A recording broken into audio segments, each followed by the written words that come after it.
We are going to talk about so many different things. We have, of course, Kain Warwick from Synthetix. We have Mary Catherine Lauder from Uniswap Labs. And then beamed in here on the left is Stani from Aave. And then we got Robert Leshner on the right from Compound. And these are all projects that have seen some things. And there are a lot of questions that I have for them, and we're going to go through a little bit of all of them. There are many, many things to discuss. Do we want to emphasize layer 2s over multi-chain layer 1s? We're going into a bear market, allegedly. How is that going to impact the trajectory of what we build? What's next for the innovations in DeFi? So I think we're going to cover a little bit of all of these things. And I actually don't know where to start first, because each one of these protocols, each one of these teams, is probably focused on something unique to them. So Kain, of all the things that there are things to think about as we go into 2022 to finish off this year into 2023, what is Synthetix really optimizing for right now? What are you guys focused on? I think the main focus for us is still Ethereum scaling. So, we're on optimism. We've been working on that transition for a long time now. Mm-hmm. And we've gotten to a point where I think the ecosystem is really starting to get some momentum on optimism. Obviously the upcoming OP token launch is going to help with that as well. So yeah, for us, it's about still supporting and building out that optimism ecosystem so we can kind of repatriate all of the alt L1 users over the last couple of years that have accumulated and kind of bled out of the Ethereum ecosystem and bring them back to the Ethereum mothership. Can you talk a little bit about the need for scale at the fee layer and also at the speed layer to that creates scale with Synthetix, the app? Yeah, so Synthetix, I think, has always been a pretty gas-intensive protocol. Mm-hmm. So back even in 2019 when gas prices were a lot lower and the ETH price was lower, people were still complaining all the time about it. So I think that just pushed us very early to start thinking about it, and, as Uniswap did as well with the Unipig demo, to really make sure that we were on track to scale. And so, even with gas prices lower today than they have been for a little while, I think it's still you're talking about sub-dollar transactions on Optimism. So it's much better than on L1. Lovely. Mary, let's turn to Unifop Labs. What are you guys focused on to close out the year and to get us into 2023? We're most focused on simplifying the user experience to help drive growth of DeFi overall and growth of these protocols overall. So still today, as everyone here knows, there's too many steps to access things like the Uniswap protocol, to access things like Synthetix, Aave, Compound. And so we're focused on simplifying that so that whether it's retail or in the case of more sophisticated and professional users, it's a much simpler, more streamlined user experience, and people can understand how do they create liquidity pools or add liquidity, how do they make decisions about which chain or layer 2 they want to trade on. We're optimistic and excited that a driver of growth in this bear market is going to be capital formation and the growth of more communities and long-tail tokens. And so we want to help make sure that there are tools that make that accessible and can help drive that as a driver of growth. Lovely, lovely. All right, let's turn to the people in the heavens. Stani on my right. Stani, what's Aave up to? Hi, David. So many different things. What do you guys focus on to close out the year? First of all, I have to compliment Kain's hair. It looks very nice, very well grown. Thanks, Stani. And hi from Metaverse. Yeah, so this year for Aave has been quite big year, especially because we couple of months ago we launched the Aave version 3, and we were focusing quite a lot on the risk mitigation side and capital efficiency.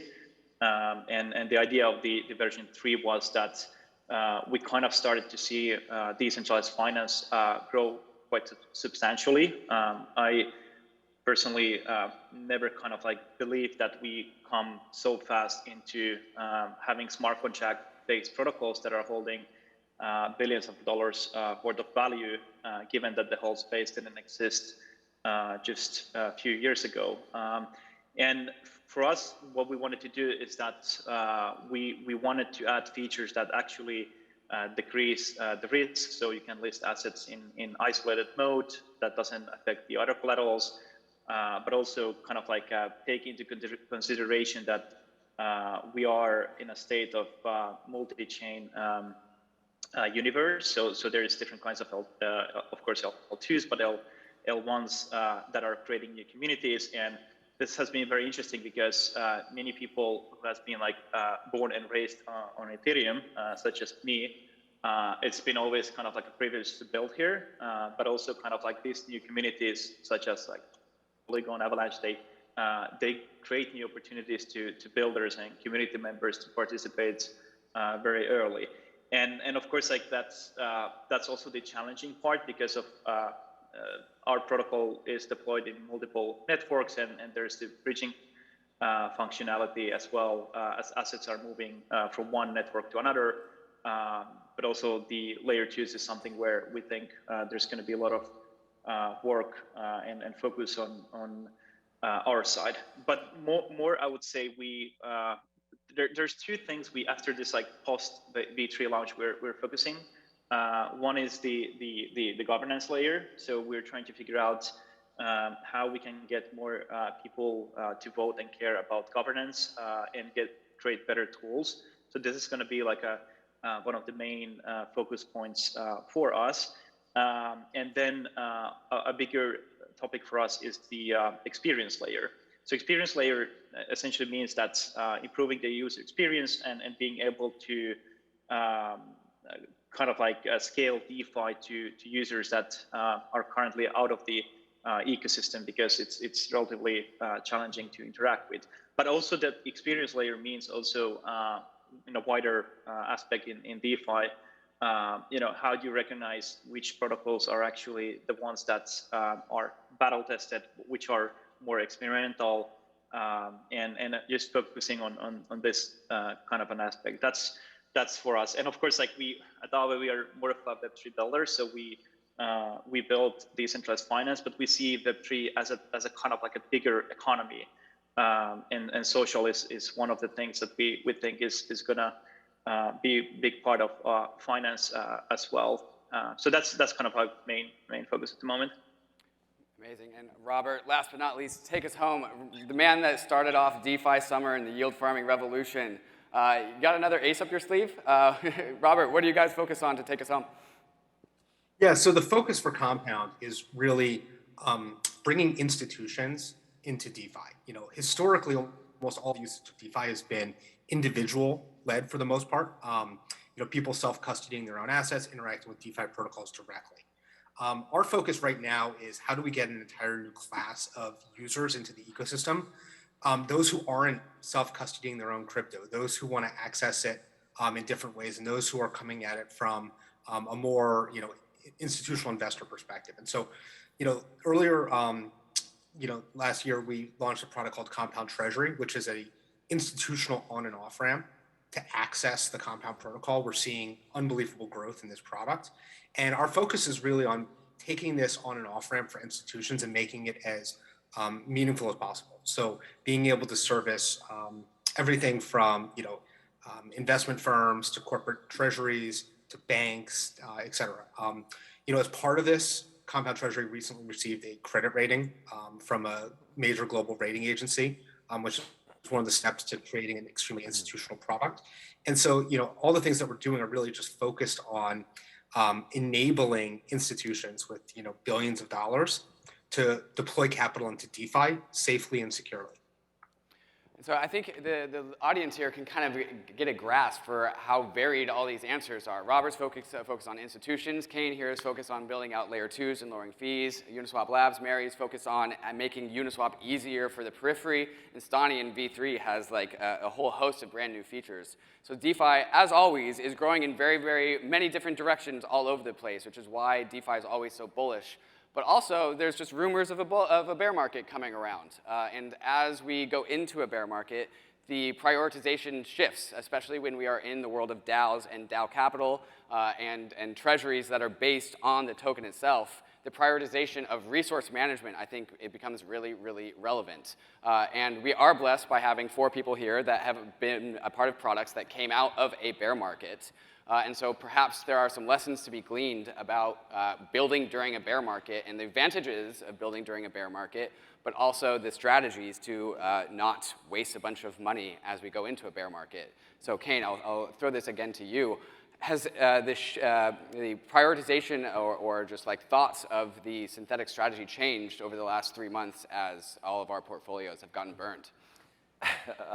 Look, we've, I think like most of the OG DeFi projects, been fairly careful about treasury management, you know, and tried to ensure that we didn't get into a position of any kind of stress in terms of runway or whatever. I think most of us learned that in 2018, that, you know, it can always get much worse than you expected. And so we we've really prepared for like worst case scenario. But I think for me, if we do get into a bear market, the exciting thing is it's actually a time for you to be able to catch up. So, you know, in a bull market, there's this abundance of capital. Everyone's doing so many different things that it's impossible for you to even keep track. You're just trying to do your own thing and you know, kind of maintain some sense of order in all of the chaos. But there's all of this really cool experimentation going on. And in a bear market, you can actually stop because things slow down. And you can be like, oh, wait, I didn't know about this thing, or I didn't know about that thing. And you can start to kind of take these different components of things that people have built and put them together. And that's where I think you see some of the like amazing, you know, kind of composability and innovation really flourish. And I think that's what will then kind of, you know, catalyze the next run out of there, when people start making some really cool stuff out of a lot of the, you know, infrastructure that's been built in the last 18 months. Yeah, certainly. Things that definitely get adopted during bear markets have a fantastic time during bull markets. And I think that is the story of Uniswap as well. So Mary, maybe you could just give us some perspectives and give us some hope for people who are perhaps a little bit down in the dumps about just bear markets. Maybe this is their first one. I think this is a lot of people's first bear market. But Uniswap came with shining colors out of the first bear market. So do you have any perspectives that you could share about that? Yeah, I have two thoughts on this bear market, but one, just to reference what you said, exactly each of the protocols represented in this panel was created in the last bear market. And as you suggested, Uniswap was founded by Hayden Adams, backed by an Ethereum Foundation grant. And that was in the wake of so many ICOs that had raised so much capital so quickly and so much hype. And I think part of what made it successful at the outset was that authenticity and the fact that it was a project really trying to solve a problem or create bootstrap liquidity. So I think that what's one of the benefits of a bear market is that other sources of validation go away. And so all you really have is whether what you're building is going to work and whether people are going to use it.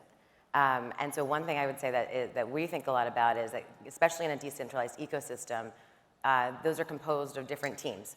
And so you have to really think about what is your team best equipped to do, uniquely equipped to drive adoption of. So perhaps in Robert's case, his team is best equipped to explain compound treasury to institutions, to drive that adoption much more than anyone else who might contribute to compound. In our case, at Uniswap Labs, we are building products on top of the Uniswap protocol, and the token holders drive adoption of scaling solutions like layer 2s or deployment to other chains. What we can focus on is simplifying the user experience. And so I think being very crisp and focused on what your team and the resources that you have can best accomplish is important to help drive the success of an overall more decentralized ecosystem. Certainly. Stani, let's go back to you. Aave, I've always considered to be a bear market darling. It was one of my favorite apps during the last bear market. Any thoughts or lessons or perspectives as we perhaps go into the next one? Yeah, I think bear market different. I mean, I guess we can call it bear market now, right? So it's that's the elephant in the room. So I think what's good about it is that, you know, it really, well, let's start with the bull market. I think in bull market, you know, it really tests your focus out as a builder. For example, that there's a lot of things that are taking off. There's a lot of exciting ideas, innovation, but also see kind of like a different teams, also a bit like expanding their focus a bit. I think kind of like doing more than you are doing now in terms of building in Web3 is important. So, but you always have to have that thesis. So, for example, our goal at Aave is that we want to build the Web3 infrastructure and get more people empowered by the blockchain technology. That's what we're focusing upon. So, just to give an example, we've been building decentralized finance over the past years, and now we're doing also building Web3 social and doing different kinds of experimentations as well with the our experimentation pod Newt. And I just think that as long as you have a very strong thesis on what do you want to do as a team and as your organization, that's the key thing. Then you don't kind of lose focus if you are on your mission. And I think like at Aave, like, our actual product is the organization. So the things that we can actually, we have a strong team that we can build different things that we think that are gonna increase the adoption for Web3 technology. And that's kind of our thesis and mission. And I think it's kind of like very important to try different things, but you're always limited with resources. And that's where the bear market kind of like shows that. So, but as long as you are focused, you can build many things at the same time on bear market as well. And I think like regarding maybe fundraising, I think like raising funds, like bull markets are good to raise funds to then use on bear markets. I personally love bear markets because it reduces the noise. So like Kain said, that there's so much things happening. It's just like barely can catch up with everything. But during bear market, you can actually spend some time reading more and more white papers and understanding new tech that is being built by other developers. So I think this is a great time. We should celebrate bear markets. Robert, of course, I want your perspectives as well, but the next thread I want to pull on is what are the use cases that it's going to really take to catalyst, bring us into the next bull market? And I'm going to make this joke twice because I think it's funny. As the man who killed the last bear market, how are you guys thinking about the bear market, but also what are the use cases that you think are going to help us get out of this thing? Yeah, so in order to get out of a bear market, it really just requires the excitement and enthusiasm of all of the different participants. And that really comes from capital, but really it comes from people just getting excited again. And that's often happening in different areas, sometimes and each time from something new, right? So in 2020, that was from this new concept of giving the governance of a protocol that does something important and valuable directly to the users. Compound did it, then Uniswap did it. That was unbelievably exciting. And that drove a lot of energy and attention into the space. And DeFi, in a lot of ways, ended the last bear market. One of the things that we've seen since then is that a lot of that excitement has actually shifted to things like NFTs. And it's still not really, in a lot of ways, a bear market for NFTs. And I think, when I look at bull and bear, it's sometimes very verticalized.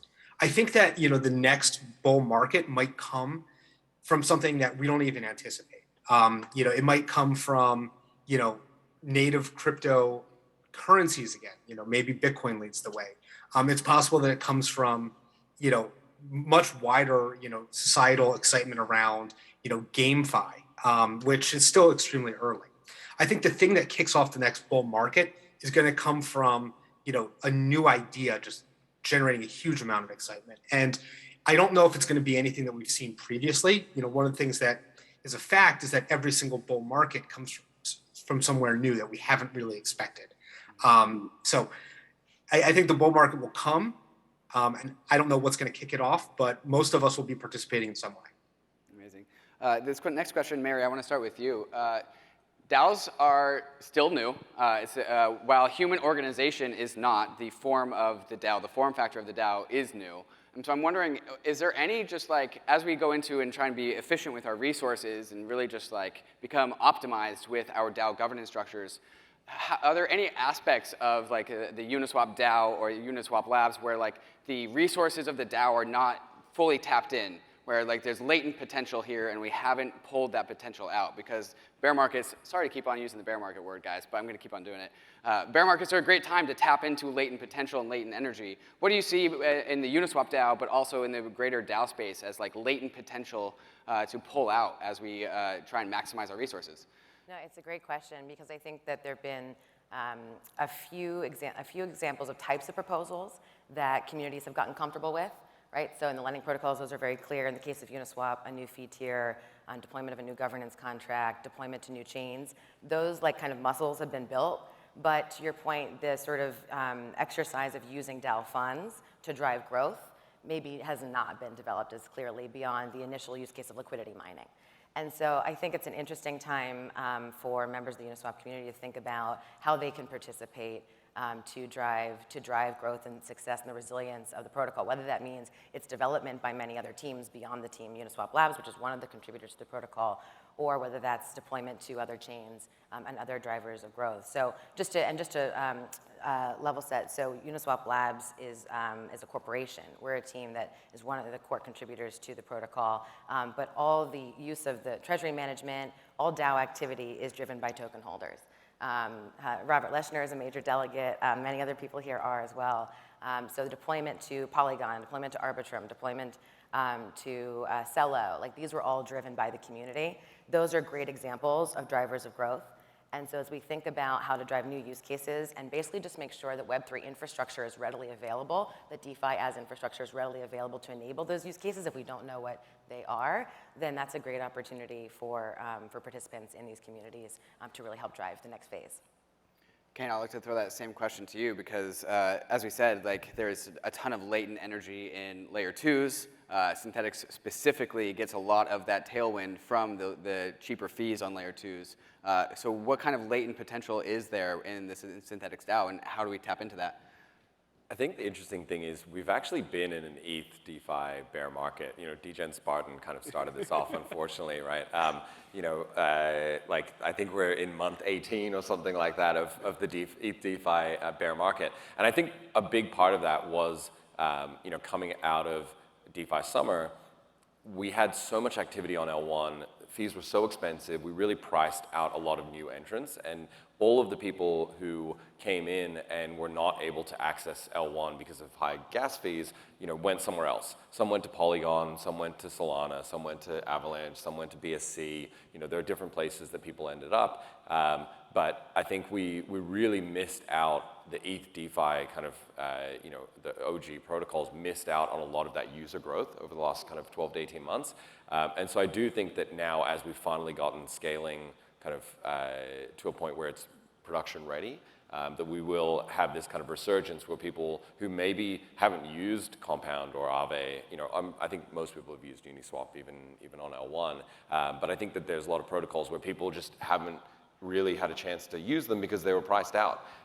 You know, and unless it was deployed to Polygon or something like that, they may not have ever, you know, interacted with it. So I think we will have this, you know, kind of scenario where people will start testing out L2s. They try Arbitrum, they try Optimism, and they realize that, you know, cheap fees, you get all of the benefits of the Ethereum ecosystem, and that to me is probably going to be the catalyst for like a resurgence of ETH DeFi.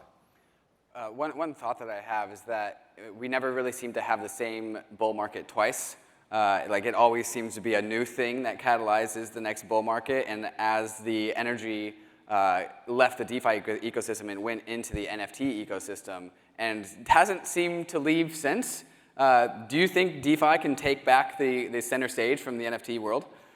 I've said this a few times before, like DeFi is very important and powerful, but not that interesting, right? Like there's not that many people who care deeply about finance. I think when you look at NFTs and you look at culture and gaming and all of that sort of stuff, like it's much more interesting. People are much more interested in movies and music and things than they are in like weird, you know, mechanism design and financial engineering. But financial engineering and DeFi is very powerful. So I think if we get to a point where we're actually delivering on the promise of some of these protocols and we are onboarding, you know, new users, new entrants in new, you know, categories, institutional capital, et cetera, I think that will drive a lot of growth, even if it doesn't necessarily drive as much attention. So I think NFTs will bring a lot of attention to the ecosystem, and then, you know, people will start to use DeFi just because it's there. They've got a wallet already. They've been onboarded. They're kind of crypto native at that point. And certainly when I say the word NFTs, people think JPEGs, they think art, but there's also just like the ERC 721 token standard, which there's actually no reason why that can't really be considered DeFi too. And so, Mary, I'll throw this question back to you, and then I'll bring Stani and Robert into this conversation. But is there a world where DeFi gets aided by the ERC 721 standard, and it's not a CryptoPunk, it's not a Fidenza, it's not a Bored Ape, but like we actually lean into the financial capabilities of a new token standard? Yeah, you could totally think about applications for 721s in finance or DeFi, whether that's like insurance contracts or certain kinds of derivatives contracts. I think that bringing on big institutional pools of capital will be a great testament to which format actually is the best for a certain financial use case. So I'm optimistic and excited about that. It's not something we're actively working on, but it's something that I hope to see a lot more examples of. And also agree that basically just bridging the world between ERC20 and 721 is going to be important for the continued growth of DeFi, whether that means in a community context for existing NFT communities or for more like pure financial use cases. Stani, I'd like to throw that same question to you. Where is the world of the ERC 721 in DeFi? Is there a bright future ahead? Yeah, I think there's a lot of value in non-fungibility, and I mean, just to take a look into Uniswap, the positions are tokenized as ERC71. So essentially, you already kind of have this financialization of NFTs and those kind of use cases. But when we look at kind of like a more traditional economy, there is a lot of assets that are actually non-fungible. That can be properties, other kind of real-world assets, and I think it's just a matter of time as this space starts to grow. And I think like the real-world asset concept, there's already a market that we have with Synthetix, where these NFTs that are representing real-world assets are tokenized as NFTs and packaged into a more pooled model, and that market is already live. Very small though compared to the whole rest of the decentralized finance. So definitely I think that will happen, and we're very early in terms of the whole kind of like a use cases where we can use ERC71 standard, because that can be also a way to trade yield in the future and various use cases. And in fact, at Aave, we're building a small POC of using NFTs as a collateral, just as an experimentation to see how it works in terms of the implementation we have in mind. And there's plenty of protocols out there that offer similar functionality where you can unlock liquidity out of your NFT. But like on the long term, I think there's a lot of value, and that market can become even bigger than the fungible market. Robert, the gist I'm seeming to get is that the ERC 721 standard seems to go into the real-world asset financial contracts bucket, which makes sense to me, but also that really seems to lean into the whole institutional side of the world, as in those are the players that will probably be creating these things, those are the players that will be leveraging these things. So when we talk about the onboarding of the institutions and getting all of their capital into our world, what role do you see the ERC 721 playing? Well, I will preface by saying it's unbelievably early. And in a lot of ways, it's just one new format for data, right? Just like, in any contrasting formats, JPEGs or GIFs, MP3s or WAVs. I mean, it's just a different format, right? And so, I think it's going to be another opportunity to represent assets, represent wealth. I mean, Stani touched on this before. It's a better way to represent things like real estate. It's a better way to represent things like unique contracts. And those are asset classes that lean more institutional than retail. But I don't necessarily think that, ERC 20 versus 721 is going to be the difference between, allowing institutions in or allowing retail in. I think, that difference is based on like the tools available to them to interact with these ecosystems. And these token formats are different ways to represent value. And, those tokens can be traded, borrowed, sliced and diced, programmed in any imaginable way. And I think that, the biggest, game changer for whether or not new types of users are going to come into the ecosystem is, will the ecosystem have what excites them? For retail, that's art and being able to speculate on, pictures of monkeys, and that's super fun, right? For institutions, it's probably not speculating on pictures of monkeys. It's probably, something radically different. So the real question is, well, what excites them? And, how is that going to come onto the blockchain? So sorry I have to do this, but this is going to be the less fun part of the conversation, but regulation. We just saw $40 billion get destroyed last week, and now the regulators are probably paying a lot more attention, even though they already probably were. And so I think every single organization, whether it be a company or a DAO or something, needs to have the regulatory conversation internally, but then also externally as well. So Robert, I'll throw this one back to you. What is like the regulation zeitgeist at Compound? Like, how are you guys approaching this? What are you guys preparing for? Should we be scared? Question mark. Understand is that fundamentally, DeFi has a lot of advantages that regulators should and are extremely excited about. So, DeFi is radically transparent, it's radically fair, it's autonomous, it's open source, so anyone can see how it works, and it operates, 24/7. These are all things that are extremely good because they reduce the opportunity for fraud and for mistakes. Now, the contrast of this is that, there's still a lot of fraud and mistakes, and these are the things that regulators get concerned about. And this is also because a lot of things are trying to jump into the DeFi umbrella. And so, there's a lot to be excited about, and there's a lot that makes them nervous. And when they see things like $40 billion of value getting vaporized in an extremely short amount of time, you have to ask why. And obviously Terra and Luna and UST, are their own ecosystem and very different from what's happening here. But, it's a massive alarm bell that's been rung. And so, I think a lot of the nuance is going to get lost. I think the positive virtues of DeFi are going to get ignored temporarily for the risks of the ecosystem, of just smart contracts being able to be created by anybody that can move, manage, and transfer tens of billions of dollars of value permissionlessly. That's scary, right? And so I think the next 2 years are going to be focused on, trying to differentiate the good actors from the bad on the part of regulators, because there's a lot of bad acting in the space still. And, it presents an opportunity to start to differentiate, folks that are trying to take the really strong positive virtues of DeFi and build a solid financial system, and those who are looking to, build systems that benefit themselves and obfuscate, what's happening under the umbrella of DeFi. So I think it's going to be rougher waters ahead for a lot of projects. I think, the projects that are, extremely well-intentioned are going to be well-served. But, I think if I were a bad actor in the space right now, I'd be a lot more concerned than I was a few weeks ago.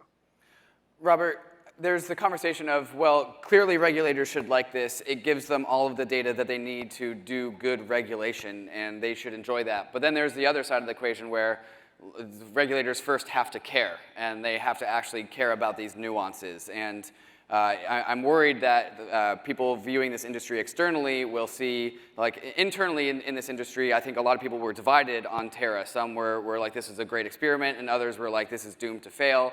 But looking externally, Terra and crypto might as well be synonymous to people that don't care about nuance. So do you have any perspectives as to any conversations that you have on the regulation side about how much they care about these nuances? How do they just want to stamp this industry out, or do they actually want to be more nuanced about this? I'm sure just like I claimed that they painted DeFi with a broad brush, I might also be painting regulators with a broad brush. But just any nuance or perspective there? Well, it's a matter of education. So as people learn about these systems and they learn how they work, in general, they get more excited and more embracing. But it's, a fact that almost everyone is starting from a position of zero, right? A couple of years ago, no politician knew what DeFi was. A couple of years ago, very few even knew what crypto was. And as, as a society, we become more experienced with these things, the embrace of it grows. It's just, we're at a point now where at the education level is still very low. And so, there's a lot of work being done right now to increase the education amongst politicians, regulators, all of the external stakeholders. And oftentimes it's being met with a lot of excitement, more so than expected.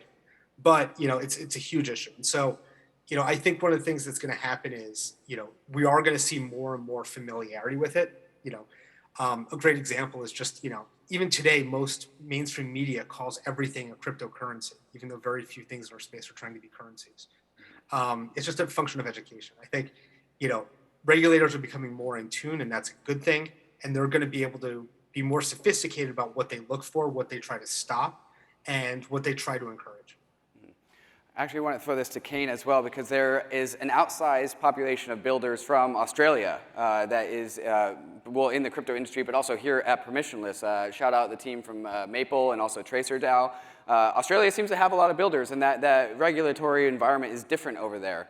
And so trying to get out of the US frame of mind, how is the regulation and just the approach and relationship with regulators different in Australia? I mean, it's maybe a little bit less adversarial, I think. You know, certainly the Gensler SEC, I think, has been a little bit more adversarial than most of us would have hoped. But in Australia, I think the approach has been to kind of take a hands-off, you know, unless there's something that's like outright fraud or, you know, like very clearly, you know, a bad actor or something like that. They basically said, like, let's let this play out. But I actually was in a meeting. I went and met with our Treasury, and they're actually like pretty well educated on a lot of these things. Like they do have some awareness of like the nuance. Obviously not as deep as, you know, probably a lot of people in this room, but they are making an effort. And so, you know, they're going through this consultation process to kind of understand how do DAOs fit into like a traditional corporate structure, you know, how are we going to manage this stuff? So I do think that there are jurisdictions that are trying to be a bit more proactive and, you know, work out how we're going to manage this, because DAOs aren't going away. There's, you know, DAOs are going to become, you know, even more powerful over the next like 5 to 10 years. So, you know, all of the jurisdictions and all the regulators around the world are going to need to get their heads around how do we incorporate this into the existing frameworks that we have. Do you think, how much of a boon to innovation do you think Australia is going to get as a result of just the more friendly regulatory environment? I mean, you know, it's definitely helping right now. There's an opportunity, and I think that the opportunity is, you know, still kind of, it's unclear whether or not they're going to take it, right? Because right now, just being hands-off is not enough. I think the next step is to say, okay, we're going to take, you know, a very clear approach and set some very clear boundaries, you know, give some guidance, because, you know, all of us are still waiting for guidance from, you know, kind of anyone to come out and say, this is how we want to approach this. I think it's better to, you know, to kind of wait for a point where they can say, okay, this is what we want to do. And so this consultation process that they're going through now is trying to just gather as much information as possible. But I think that there's a lot of opportunity for, you know, many different jurisdictions to kind of adopt crypto and come up with some very clear rules and guidance that will, you know, allow people to operate and, you know, have a sense of what they can and can't do, and provide some certainty. Because when you're operating under uncertain, you know, conditions, it's just not ideal, obviously. Certainly. Mary, before I throw it to Stani to take us home, what are the conversations at Uniswap Labs with regulation? I agree with so much of what's been said already, but I guess what I'll say is that, look, as a good actor, these are all the good actors on the stage, you can be proactive. And so we're trying to be proactive in illustrating how the benefits of DeFi that Robert mentioned, how they can lead to better protections and the delivery of the mission that regulators care about. So if a regulator is concerned about investor protection, how can you have more transparent disclosure? If a regulator is concerned about market manipulation, how can you think about things like flash bots or other sort of ways to address potential advantages that exist in DeFi and crypto markets? So this is an opportunity to, one, be educating regulators. We just hired a head of policy and have a presence now in DC to help do that, to help explain the benefits of DeFi, explain how and why, for example, automated market making or decentralized market infrastructure is positive, is enabling, is inherently progressive, but also to think about technology-driven solutions to the risks that regulators might care about, and to start building those things now and not wait to be told. Guys, thank you so much for coming to this panel. The one last question I have, and I'll lead into it a little bit, is that DeFi Summer 2020 and DeFi at large is really built on this topic of composability. And as Robert said, the next thing that catalyzes the next bull market, we're not going to see it coming, but it's going to be great by definition. Because it causes a bull market. And so I think something that is on the horizon is something in the world of social media and also on-chain social media, which all of a sudden produces surface area for stuff. And I think you can see Stani just changed the background of his Zoom to a lens. Stani, while this panel was going on, a big announcement happened about 18 minutes ago. Can you give us the announcement? Sure. So recently we launched, actually, exactly 18 minutes ago, the Lens protocol, which is Web3 social. Essentially, you can create profile on chain and have your follower relationships on chain, essentially where you own the content. So Lens protocol has been something that we have been building past year at Aave, and now finally we got it into mainnet. And the idea is that we believe that the ownership of content and your profiles and communications should belong to you the same way as any assets and accessibility to DeFi belongs to you as well. It's an interesting project. Some of you might sign the open letter, meaning that you vote for the future of social to change, and you can claim your Lens handle, which hopefully is very rare for you. Yeah, thank you so much, and it was an amazing panel from my side. Panelists, thank you so much, and here's to another great bear market of building. Or bull market, who knows?